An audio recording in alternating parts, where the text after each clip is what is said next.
feel overwhelmed at any point during this presentation, feel free to take as many breaks as needed to take care of yourself. I also want to remind you all that we have 2 more presentations coming up this month. The next one is cultivating self-care during the holiday season through breathwork, and that's coming up next week on December 13th at 1 p.m. And you can scan the barcode to register for this session. And the last one that we will have will be creative ways to honor our loved ones during the holiday season. That one is happening on December the 20th, also at 1 p.m.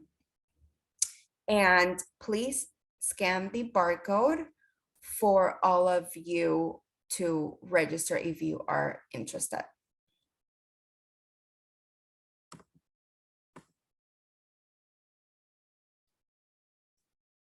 Before we start our presentation today, I would like to launch a poll to have you all think about what are grief-related challenges that you experienced during the holidays.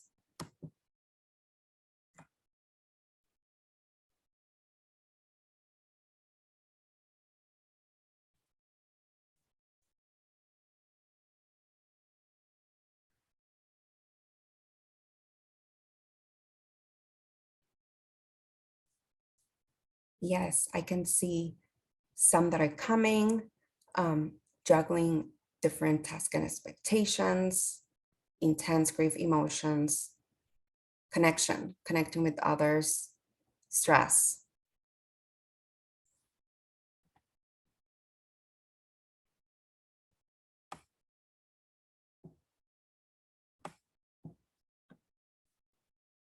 Thank you for completing that poll. There are a lot of challenges that come during this time. Loss and grief may bring change and challenges with it. Your life has changed, your family has changed, you have changed. Then we may start asking ourselves, how do I see the holidays from now on? And we will touch more on these challenges later on. First, I would like to share some information about what CBC is. We are a nonprofit organization providing free grief support groups for all ages, starting at 4 years old and up. We also have our Lift and Loss division, which provides grief support to young adults and adults. We were founded in 1999. Our clinical team includes national grief experts, thanatologists, and mental health professionals. We service Miami-Dade County, Broward County, and Palm Beach County. And because our groups and trainings are all virtual, our services have also expanded nationwide. We also offer free resources in our website, available at childbereavement.org. CBC has important beliefs regarding grief that are incorporated in all the services that we provide to the community. Grief is a natural, healthy reaction to loss. The complex emotions that arise after the loss of a loved one can be surprising but not abnormal. With support, each individual has the capacity to heal as they process their loss. The intensity, duration, and expression of grief is unique to each person. Everyone experiences and processes the loss in their own way, and there is no right way to grieve. Our support groups encourage the concept of continuing bonds. Though the person is gone, the lived experiences remain. We want to help you maintain a relationship with your loved one, even though they have passed away. Children and adults benefit from sharing their grief with others that are also going through the grieving process. This builds a sense of community and support that helps them in their process of healing. Grief can also be transformative. We encourage our participants to explore what the loss means for them. They may be surprised to find some positive aspect from it. On this slide, we also have an image of a bag full of rocks. And this is a metaphor that we like to use in our grief support groups. Going through a loss is like getting a bag full of rocks. It is heavy, challenging, hard, and something that nobody wants, but it is what you have. It was given to you. Coming to a support group each week is an opportunity to take that bag off of you and looking at that rocks inside and asking yourself, do I want to hold on this rock this week or do I want to let it go? The idea is that as the time passes, you will be able to let go of those rocks, of that heaviness, and your backpack will be much lighter. We can't take that backpack away. We can take away the death of that loved one, but we can help you cope with it in a more manageable way. During the holidays, the backpack may feel heavier than usual. Some traditions and tasks may feel challenging to participate in or accomplish when we are grieving the loss of someone close to us. But the first step to make that backpack feel lighter is to identify what you need and what can help you. So what is grief? Grief is the anguish experienced after a significant loss, usually the death of a beloved person.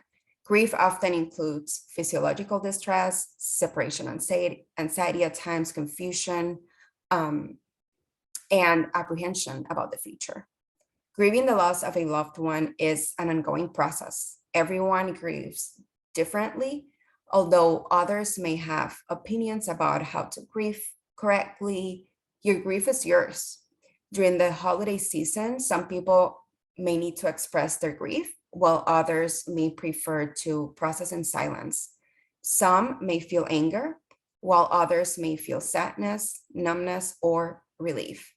Everyone has different reactions to loss and different needs during the grieving process and holiday season. There is no timeline for grief. Grief does not have a set time frame. It can last for weeks, months, or years. It may come and go around holidays, anniversaries, and major life events, or it might always be in the background. However, grief does tend to lessen in intensity over time. Grieving does not mean being sad all the time. Grief hurts, but it can be helpful.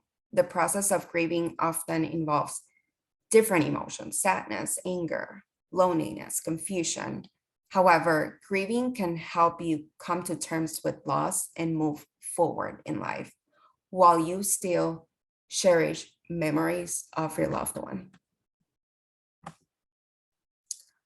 I would like to touch on the dual process model of bereavement because I think it's very practical and represents a lot of what grief looks like in the day-to-day.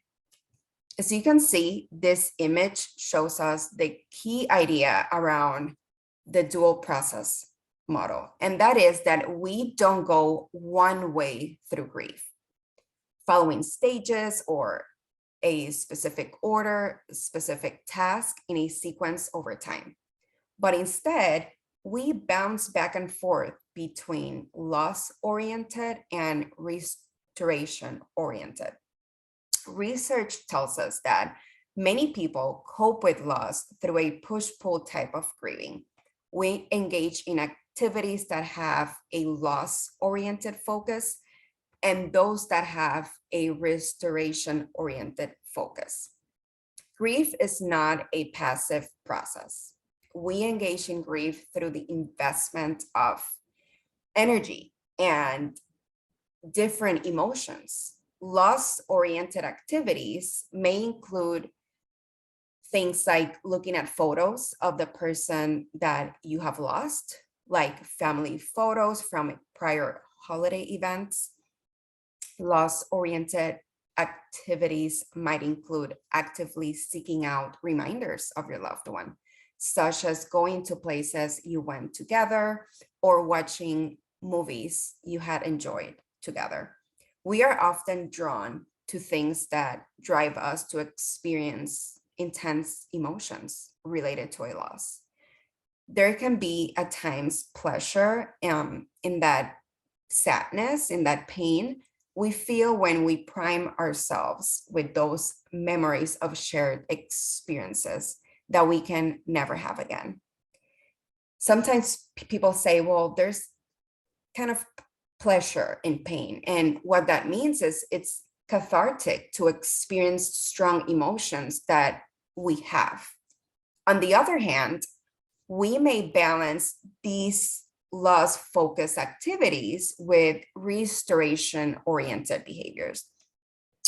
What are these? These are activities that allow us to throw ourselves into something that helps us cope, help us improve our mood. It helps minimize our cognitive investment in the loss. And this can be things that you enjoy, things that keep you busy, maybe shoveling snow, cleaning the house, washing the dishes, doing new things, going on a walk. Sometimes physical activity can be soothing for the grieving heart. Not every restoration focused activity needs to be on your own either. Maybe spending time with people who care about us and help us distract us from that grief for a bit can be healing. Having a laugh can be a great way to cope with our loss physically and mentally.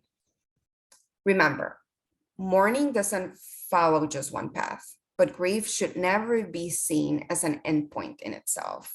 We may work through grief and carry our grief with us in our hearts, but grief is not where it ends. Now, I invite you to ask yourself, what expectations of normal am I letting go of this holiday season? Tell others clearly what you want and need for the holidays. Do not be shy or embarrassed to let others know what you want from them in terms of emotional support, helping, or sharing.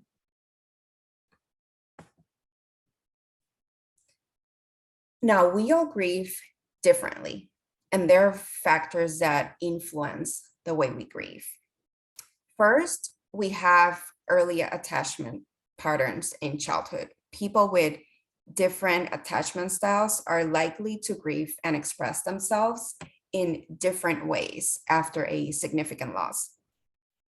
We also need to take into account genetic factors and medical history. We want to make sure that what we are seeing in terms of emotions and behaviors are in fact grief related and have no other physical conditions that can be influencing. We also want to consider any previous and or cumulative losses. Has anyone else in their life ever died? Multiple losses can lead to a numbing of our grief as an attempt to protect ourselves from overwhelming emotions after losing several loved ones. Perhaps this is something we have observed this past couple of years with COVID-19, when many people have died in a very short amount of time. Another factor is a person's personality and mental health before the loss.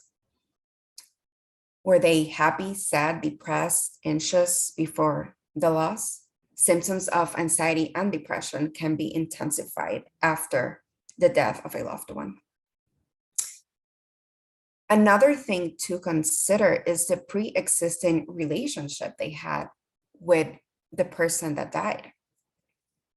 How was that relationship? Was it a loving relationship? Was it a distant relationship? Do they have mixed feelings about the person that passed away? We should also think about the amount of unfinished business present. For example, were there ever things they wanted to say to their loved one, but never had the chance to do so? Or are there things they wish they could take back? Support systems. Support systems is one of the most important predictors of a healthy grieving process. Support from family and friends can prevent grief from growing out of control. Although grief will improve over time for most, this isn't always the case. When grief is especially debilitating or long-lasting, support groups, therapy, and other resources may be helpful. The type, the circumstance, and the nature of death. The circumstances of a loss have a major impact on grief. Death that are unexpected, traumatic, or stigmatized, like suicide, can complicate the grieving process. Another factor that influences grief is the presence of guilt or responsibility. Sometimes there could be a feeling of guilt from those left behind, and questions may come up. Did I do enough to keep my loved one here? And lastly, changes in a person's role. Changes in a role as a result of a loved one passing away can increase feelings of stress as grievers attempt to adapt and adjust. For example, during the holiday season, maybe the loved one that died may have been the one planning a specific tradition or ritual each holiday season. And now the bereaved don't know how to even begin or plan it.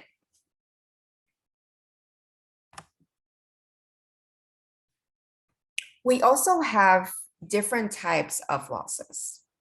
When we think about a primary loss, that is the death of an immediate family member, close friend, or a loved one.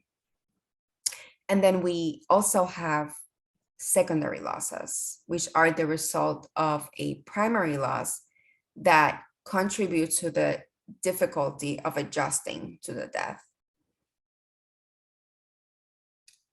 What are some types of secondary losses that come up for you?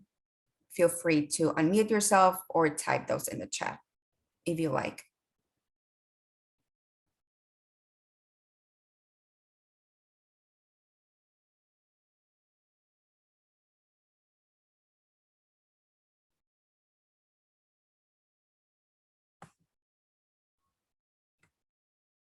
Job loss. Yes. And that can create financial challenges, which is another secondary loss. Major life events, a decreased sense of security and safety, a parent who is less available now, and holidays. Yes, not having my loved one share to be here, right?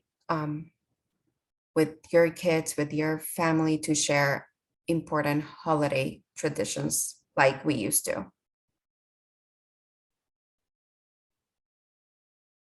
That change, how do we adjust to not having them here during the holiday season, which when we think about holidays, we think about a cheerful time, right? Happy time, family time.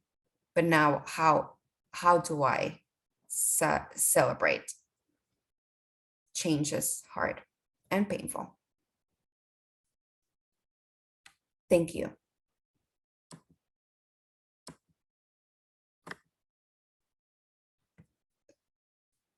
Grief experts now agree that the 5 stages of grief are an insufficient model for grieving.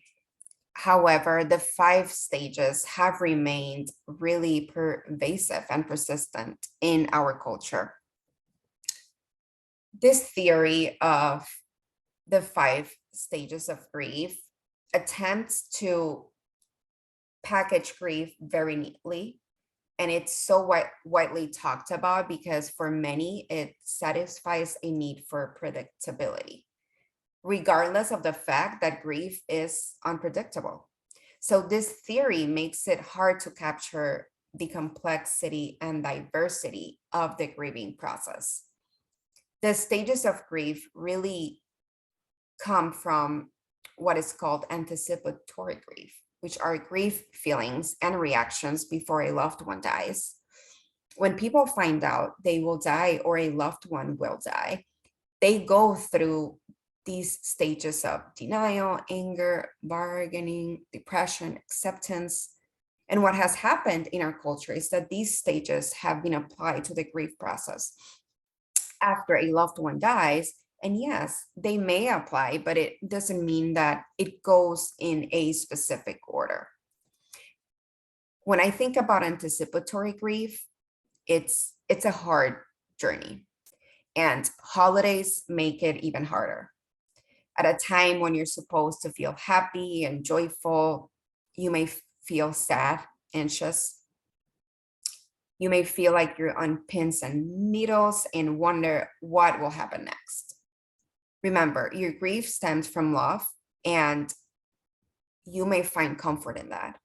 Holidays don't erase your reasons for feeling sad and lonely. And there is room for those difficult feelings to be present. And also, there is room for other feelings like excitement. Try to accept your feelings as they come and as they are. And if you feel like crying, go ahead and do it.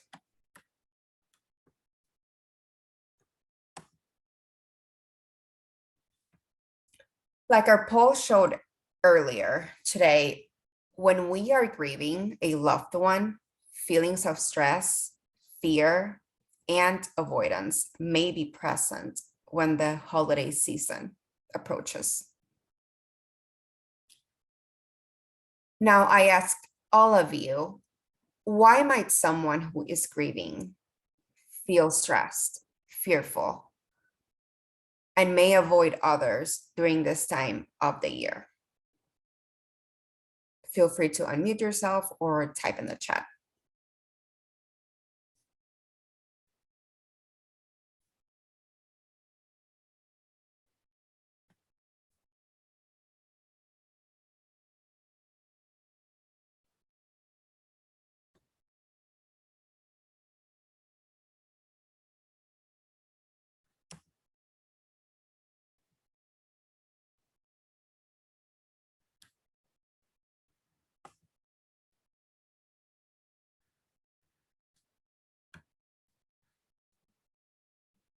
Yes, it is too hard to be around others, as it is scary to think they might bring up my loved one and might not be able to speak about it. Fear of keeping your emotions in control.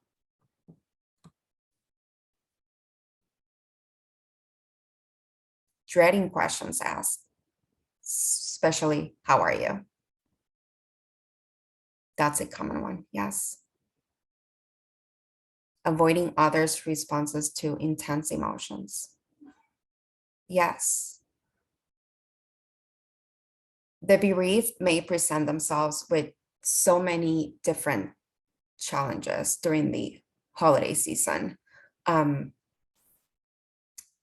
They may have a lack of energy, fear of change, fear of triggers, fear of holidays being too emotional, a fear of, I need to put up a front, I need to act like I'm happy, excited because I'm supposed to be. The loss of a holiday tradition, not knowing how to bring the family together due to maybe different opinions or coping styles after the death of a loved one.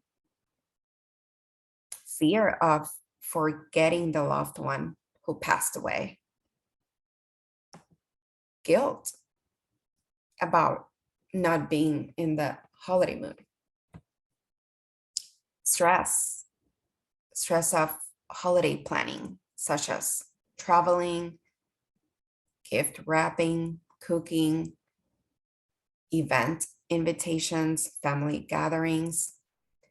The holidays can bring about a wide range of emotions. You might feel joy, guilt, sadness, all within a few minutes. But I want you to allow yourself to feel those emotions without judging yourself or thinking you should be happy or you shouldn't.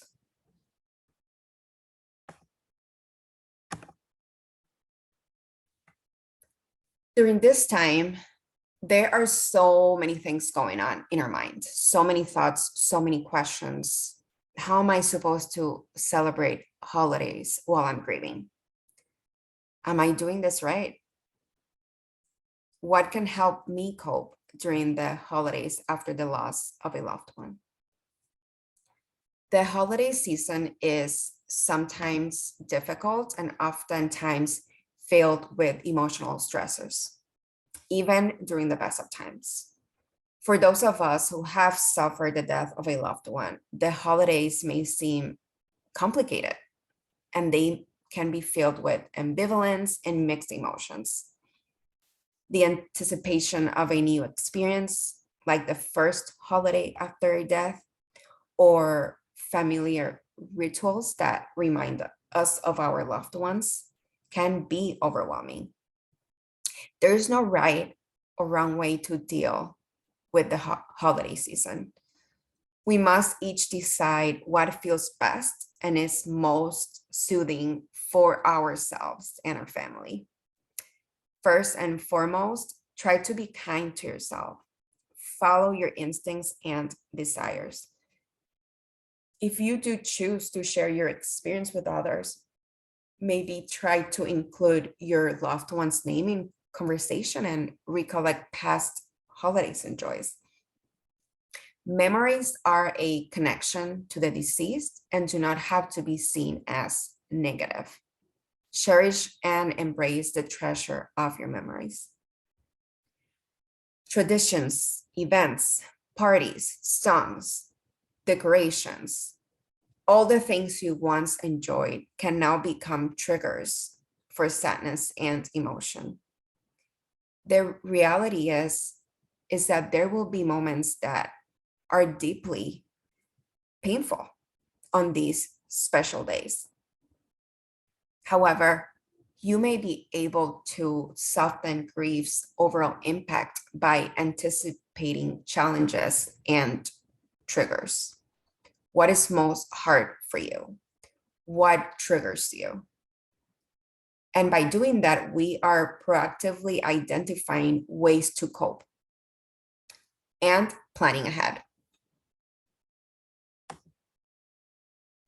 There are some helpful grieving tasks that can help us process loss in a healthy way. Acknowledging and accepting reality of the loss. The focus of the griever becomes accepting the loss. In the grieving process, acceptance of the loss is essentially how we make meaning of what has happened and how we integrate the loss into our new way of being in the world. Let yourself grieve. A way of doing this is by working through that pain and longing for our loved one. Understanding emotions come up and engaging in rituals that help honor our loved ones can help in reducing intense grief symptoms. Adjusting to an environment where the deceased is absent. And lastly, reintegrate, finding an enduring connection to the deceased while also embarking on a new life.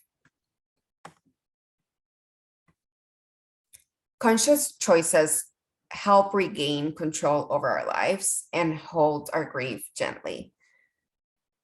I want you to focus on making choices that help you this holiday season.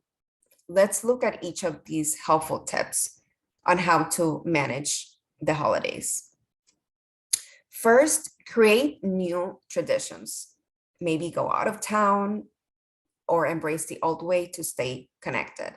Involve children in creating new rituals and traditions. Don't be afraid to create new ones either. It's okay to get creative and do something a little out of the ordinary. You can also alter old traditions and make them fit better with the new phase in your life. Maintain a memorial light or candle, creating a special way to memorialize the person that died, whether you decide to light a candle every night or eat your loved one's favorite food. Honoring your loved one can serve as a tangible reminder that although your loved one is gone, the memories will continue. Make a special time to look at photos or videos.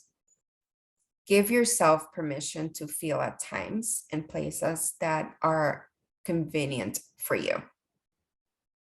Forgive yourself if you are unable to function at your top level and ask for help if needed. Do only what you can. It's okay to change how you celebrate. Understand that different family members may have different opinions about how to celebrate the holidays. Publish a memorial note or poem. Dedicate a bench, a tree, or a star in their name. Donate in your loved one's name. Also, allow some quiet time. Take a walk and indulge in positive memories. Remember, there is no right or wrong way to handle this time. Be kind to yourself. And one last helpful coping tool is journaling. Journal your thoughts and feelings. I would like to share with you all this journaling exercise that you can complete in your own time. We don't have time today to do it together. With all journaling exercises, you can choose to write long paragraphs, use lists, or write short sentences or even words. Whatever you feel fits you best. If you're willing to do so at a later time, I invite you to try this journaling exercise specific to the holidays. In this exercise, you will close your eyes for a few minutes and envision whatever holiday or special occasion is currently looming on the horizon for you. When you think about this day, what thoughts, memories, emotions, worries, anxieties come up for you? After sitting with your thoughts for a few minutes, get out a sheet of paper or a journal and answer all or some of the following statements. I anticipate my loved one's absence will be most painful when I'm worried about feeling sad, happy, angry, confused, whatever feeling you choose. When my biggest fear about this holiday or special day is I am devastated the following things will have to change. It breaks my heart knowing that my loved one will miss. On this holiday, my loved one used to. Again, you can take a picture of this slide. I think journaling is a really helpful coping tool, and research tells us that frequent journaling can have positive effects on our mood. So I would invite you all to complete this if you like in your own time.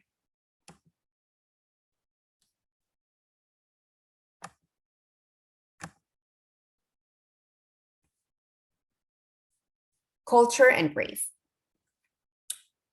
What are some steps for understanding cultural differences in grief and bereavement? First, asking questions.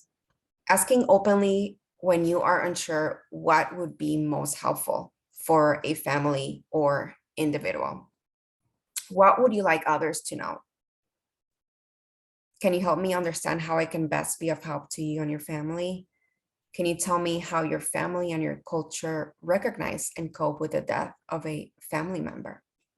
How does this fit with your own preference at this time? Watch out for assumptions and be aware of your own bias.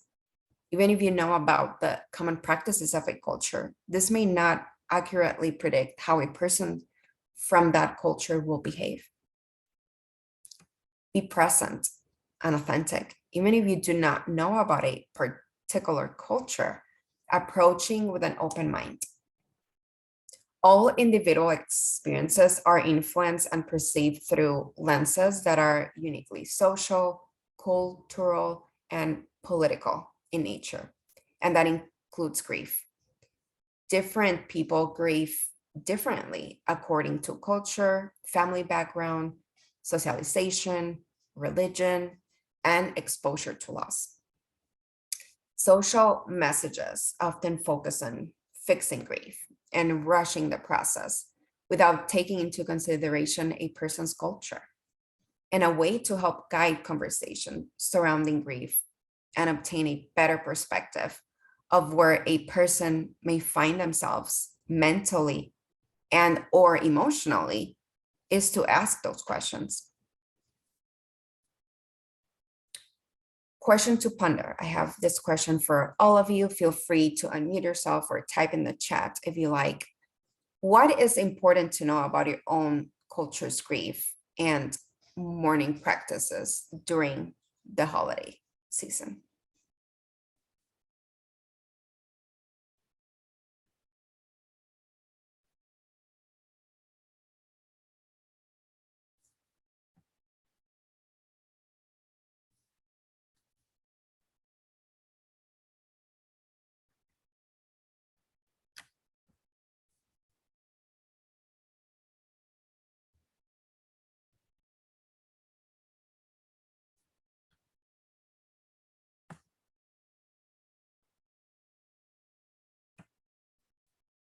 Yes, making your loved one's favorite dish is a way to remember them. Connection, yes. Still maintaining that connection, even though they are no longer with us.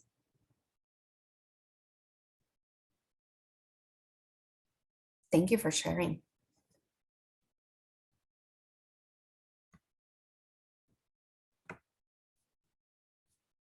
Yes, it is important to do what is most comfortable.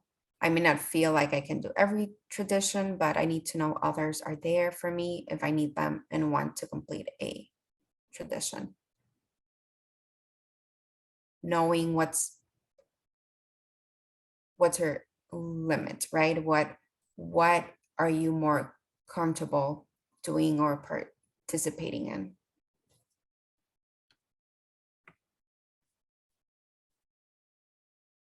To make the Christmas candy that mom made. Even though I have taken over this practice for many years, this year seems different.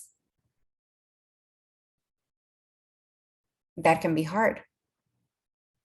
And it's okay to pause and change that tradition.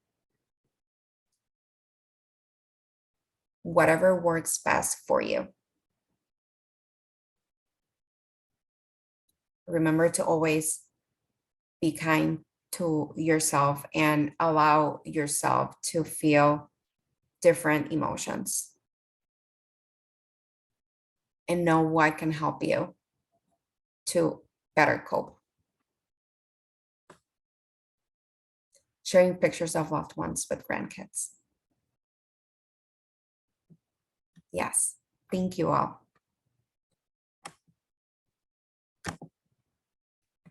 What are some other ways that can help us during this time? Support and connection is very important. Don't isolate yourself from others. Social connection has great healing power. What are some ways that we can find that connection? Well, first, family and friends. Share your feelings with others who care about you. Make it okay for you and for them to talk about the person who's no longer here. Surround yourself with a circle of caring and compassionate people. There are times during grief when you can become overwhelmed, confused, exhausted. In these times, it can help to have someone to talk to and share your thoughts with. Sometimes you may need to ask for help. Other times you may just want to feed off the positive energy of another person. Sit down with your family and friends ahead of time to talk and decide those activities and experiences and people that make the holidays special for you. Perhaps decide to do a few special things with a few people. You don't have to do everything with everyone. Community, connecting with your community by learning about different events that are hosted close to home, visit a park, a farmer's market, perhaps. Support services, connecting with support services in your area. When we are grieving, there are places, right, in our community where we can get that extra support that we need. A lot of nonprofit organizations have community resources, and that can become additional sources of support and assistance for you. Within the school setting, counselors and other mental health professionals can provide support for students, families, and staff. Faith-led organizations throughout the community can also be a source of guidance and support for many, and may work with other community leaders to help others restore a sense of safety and emotional containment for their community. Grief support organizations such as CBC also become critical sources of intervention to allow healing at both the individual and community level. I think for those grieving, reaching out for support can be a daunting process. Know that you are not alone, but also know that on your own time, there are resources for assistance as needed. Lastly, connecting with yourself in self-care. When we think of self-care in grief, it may not automatically make sense. How can we take care of ourselves when grief is so overpowering? How can we focus on ourselves when our focus should be on the loss I experienced? How can we take care of ourselves when there's a million other things I need to do? The truth is, there's no more important time for self-care than when we are grieving. It's easy to leave ourselves for last, to focus on our kids, on our jobs, on our loss. It may even feel unnatural to think of ways to love ourselves more, but grieving takes a tremendous toll on our minds and body. Self-care is not just about ourselves. It also impacts the way we interact with the world around us. If we have no energy or we are feeling lost in our grief, then there's little attention left to focus on other aspects of our life. In implementing self-care strategies, we can regain that energy, that love, patience, and ground ourselves in a more positive way. And self-care looks different for everyone. It could be taking a walk, it could be writing, it could be taking a bath, whatever works for you. Before I transition to sharing information about CBC and the services that we provide, I would like to invite you all to take some time to remember your loved one by following the prompt and typing in the chat. This holiday season, I am honoring blank by blank. I will share. This holiday season, I am honoring my grandmother, Nilda, by wearing a pair of her earrings on Christmas Eve. Feel free to type in the chat or unmute yourself.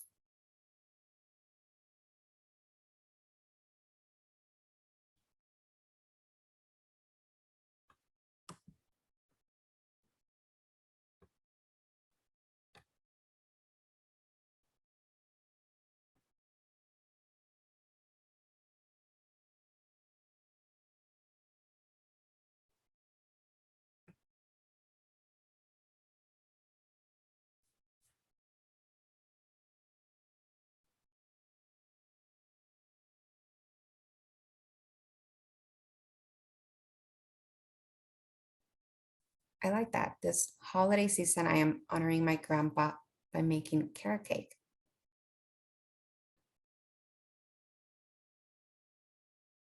By telling his jokes during the holiday season to my kids.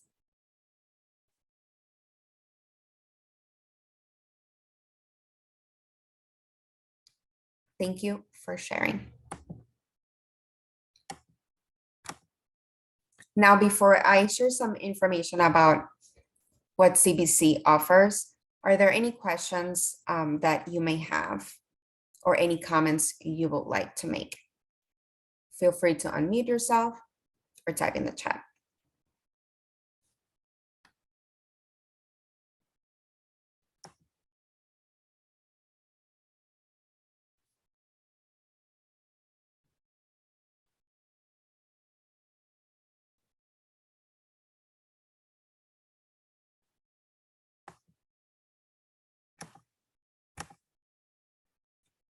I would like to provide all of you with a little bit of our free grief support information. Our grief support groups are all free for all ages, starting at 4 years old. It's open to anyone who has lost a loved one as a result of illness, accident, suicide, or homicide. We hold weekly groups and orientations. There is never a wait list to join our groups. Our groups also have music and art activities. We also have candle lighting ceremonies twice a year. We have one coming up at the end of this month. We also have Spanish groups available for adults, and we are hoping to have our Creole group available for adults soon. It's also important to know that our groups are therapeutic, but they are not therapy. We also, aside from our grief support groups, we also have specific population. For example, we have our perinatal and infant loss grief support groups for mothers, fathers, and couples. And we also have our Surfside group for those that were impacted by the building collapse here in South Florida. Our groups are consistent and open-ended, meaning they happen at the same time and date each week, Monday, Tuesdays, and Wednesdays. Participants are not restricted to a number of groups. Instead, they can choose to come and go as needed. We have participants that join our groups for 3 months, 2 years, or anything in between. What is most important for us is that the community knows that we are here when they are ready. Our groups are accessible to all, and they are held virtually on Zoom.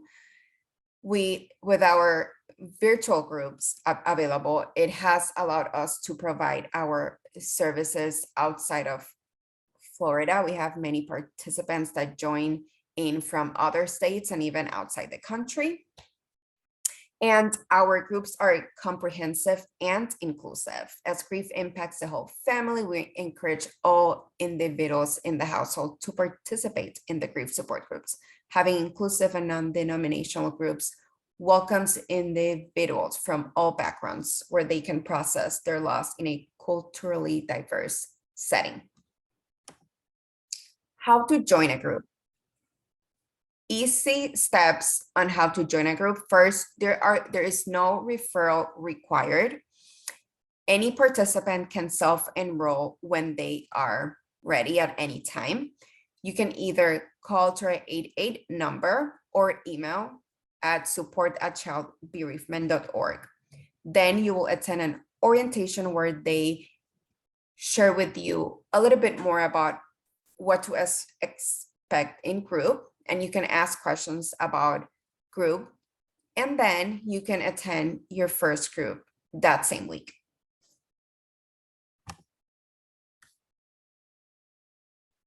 And there's also information in the chat, thank you, Julissa, about with the email and phone number on how to join our groups, if you like. We also have events year-round. We also have our Steps for Healing that happens every November. We just had one last month, which is a 5K run and walk that helps support our organization at SU Miami. And it's also a time for the bereaved, our participants and the community to remember their loved ones. We also have Rockin', which is our spring fundraiser.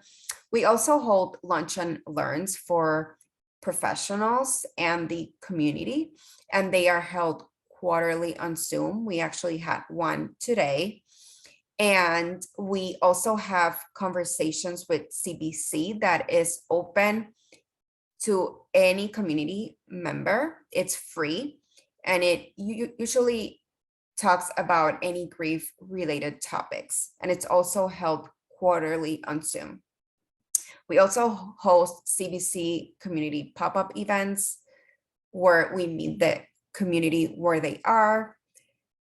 I've been in so many of them, like the Miami Children's Museum and so forth. We want to be there and be out there so the community knows who we are and knows that there is grief support if needed. And this is just our contact information, our email, our website, and our phone number. I will also encourage you to sign up for our newsletter. There it provides all of our events every month, and any information about grief related topics and resources. Thank you so much. Any questions, comments? I've also shared my contact. My name is Julissa, and I'm the Director of Programming for the Children's Bereavement Center. I've shared my contact in the chat, and I'll share Amanda as well. Feel free to reach out to us if you have any questions regarding today's presentation or anything else. We want to thank you so much for being here today, and we hope that you are able to join our presentation in the next couple of weeks on self-care during the holidays, as well as creative ways to honor our ones during the holiday season. I know that is a tough topic, but we hope to see you there. Thank you so much. Oh, Rosario, I believe you want, I'm going to turn it over to Rosario. We want to thank Moments Hospice again for bringing us here and connecting you with us today. Oh, you're me. I don't hear you. I can't hear you either.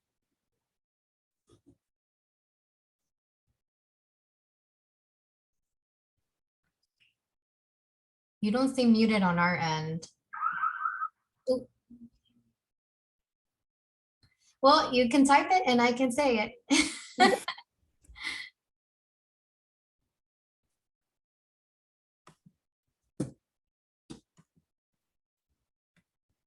Oh, thank you. Thank you so much, Rosario. We are thankful for being here. It's a challenging time of the year, so we're very grateful that you welcomed us and opened it up for everybody. So we hope you can join us next time, and we look forward to that. Anything else? Any final comments? Me as well. Yes. Thank you all. Have a great night. Thank you, everybody. Have a great night.